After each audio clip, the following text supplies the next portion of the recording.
Now, something that every criminal needs is not just a lawyer. He needs someone that's willing to bend the law and be willing to do anything and whatever is necessary to keep his client safe.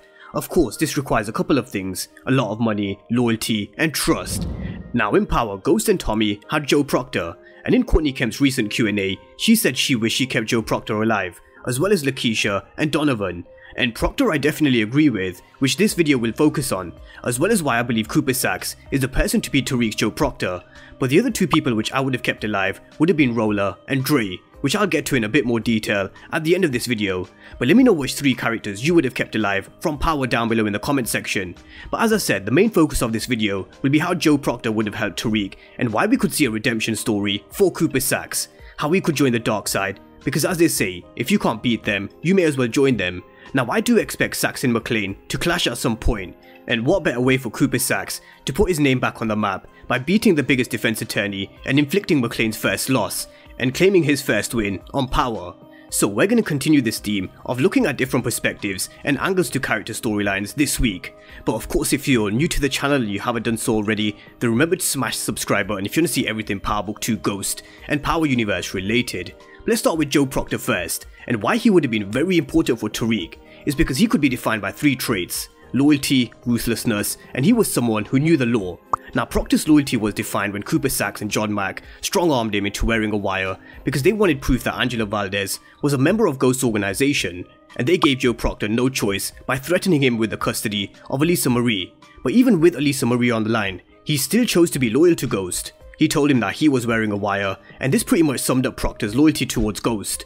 The ruthlessness comes with how he let his own wife Lindsay Proctor die to make sure he had full custody of Elisa Marie. And even later on in Power, he ordered Ghost to kill everybody who knew his face or could associate him as Ghost, including telling him to get rid of Angela and Maria Suarez. He was someone who knew what needed to be done to keep his clients out of prison, even if it meant killing people if that's what it took. And last but not least, he knew the law. He once said to Ghost, "It's not what Angela knows, it's what she can prove." Very similar to what Davis McClane said with how he told Tasha, "It's not the truth that matters, it's what they can sell to a jury." Although one key difference is, Davis McClane isn't loyal, and you definitely can't trust him, which we'll get to in a moment.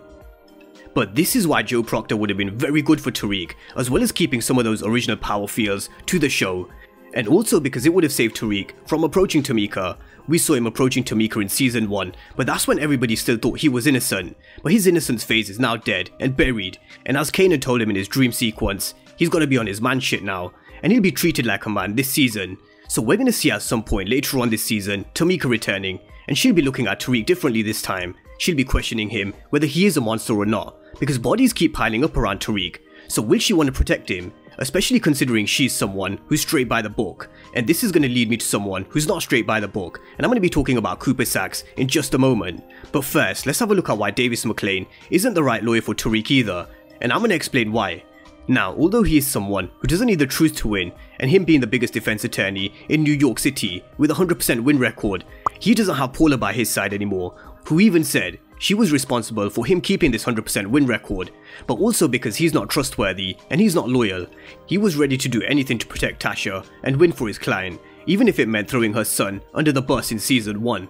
He made a plan with Cooper Saxe behind his client's back and behind Tariq's back as well. And as I mentioned in my video about how all the TARDIS kids are not out for themselves, so is McClane. He even admitted to Tariq that he's not doing anything out of the goodness of his own heart. He pays, they play. But they've already started to plant the seed about McClane potentially being Carrie's lawyer, especially as they have a history. So McClane being Carrie's lawyer certainly makes sense, but he's shown that he's willing to throw Tariq under the bus once before. So who's to say he won't do it again to save his client, who this time could be Carrie? And this brings me on to Davis McClane versus Cooper Saxe. Because I really question, how long can they work together, and how long can Cooper Saxe work under McClane as his associate and take orders from him? Now, we know both of them, they're both out for themselves. With McClane, he's all about money, but for Cooper Saxe it's different. He's ambitious, and he definitely doesn't want to go back to his family and accept his brother's offer. He'll want his name back. He won't want to be known as this person who failed as a US attorney. So again, I question, how long can we really expect him to play this role as an associate to McClane? And this is where and why we could see a redemption story for Cooper Saxe. He could go from someone who was chasing the St. Patrick's to now protecting one, just like how we saw him helping Tariq in the second episode this season at the station with Grandma Estelle.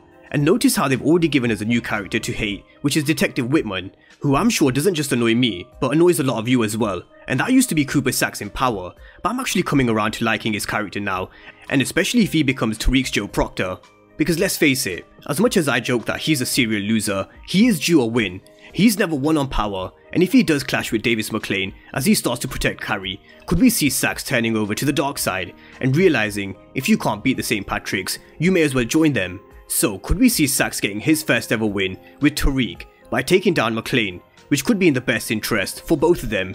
Now Cooper Saxe puts his name back up there as a person who took down one of the biggest defense attorneys in New York, and along the way inflicting Davis McLean's first loss, getting his first win on Power, also getting his reputation back and turning over to the dark side.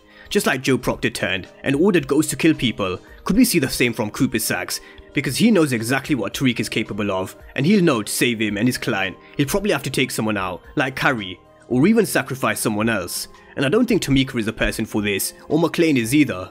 And although we do have to say, Saxe does come with his flaws as well. He's a liar and he's shady as shit, and Tariq knows this. He can't trust any of the people in a position of power and influence, who are Rashad Tate, Davis McLean, and Cooper Saxe.